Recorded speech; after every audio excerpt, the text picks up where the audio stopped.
राजधानी लखनऊ में एक सनसनीखेज मामला सामने आया है।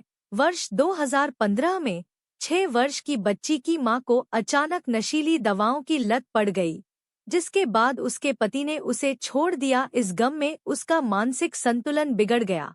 उसके बाद बच्ची की नानी ने उसकी अच्छी परवरिश हो सके, इसके लिए उसे यतीमखाने में भर्ती करा दिया। सब कुछ ठीक चल रहा था, लेकिन कुछ वर्ष बाद यतीमखाने में अमीनाबाद की ही रहने वाली एक महिला, जो पहले से ही शादीशुदा थी, वह उसे यह कहकर यतीमखाने से ले आई कि उसके माता पिता अब अकेले हैं।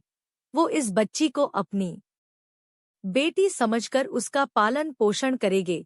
महिला ने इस 6 वर्ष की मासूम को अपने पिता के हवाले किया, जो 62 साल के थे, जिसके बाद माता पिता से बिछड़ चुकी उस 6 वर्ष की मासूम की जिंदगी नरक बनने जा रही थी।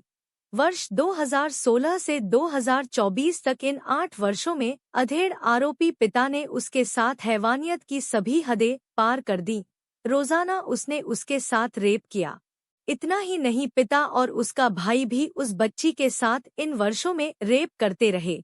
मार्च 2024 को जब यह बच्ची 14 वर्ष की हो चुकी थी, तब एक दिन आरोपी बुजुर्ग की बीवी ने पीड़िता से उसके मोबाइल से एक दवा व्यापारी को कॉल करने के लिए कहा। बच्ची को इस नरक से निकलने का मौका दिखा और फिर उसने वह नंबर खुद एक जगह लिखकर रख लिया।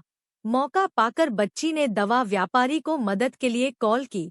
दवा व्यापारी का भाई अधिवक्ता था, लिहाजा उसने बच्ची से बात की और भरोसे के लिए उसने उसके साथ होने वाली हैवानियत का एक सबूत के तौर पर एक वीडियो भी मांगा। बच्ची ने कई प्रयासों से उसके साथ हर रोज होने वाले दुष्कर्म की वीडियो बनाई और भेज दी, जिसे देखकर वह भी हैरान रह गया कि एक छोटी सी मासूम बच्ची के साथ इतना कुछ हो रहा है।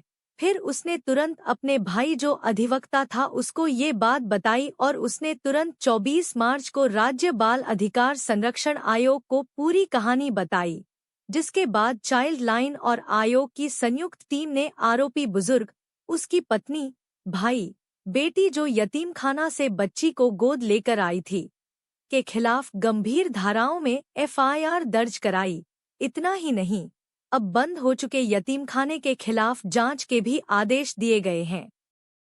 अब बच्ची काफी समय बाद नरक से निकली।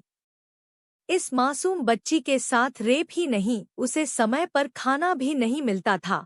वो नौकरानी की तरह काम करती, उसको पीटा भी जाता था। उसकी वहाँ कोई सुनने वाला नहीं था। किसे वो अपना दुख बताती। दोस्तों, पति पत्नी के बीच झगड़े होते हैं, लेकिन उसका मतलब ये नहीं कि अपने बच्चों से मुंह मोड़ ले।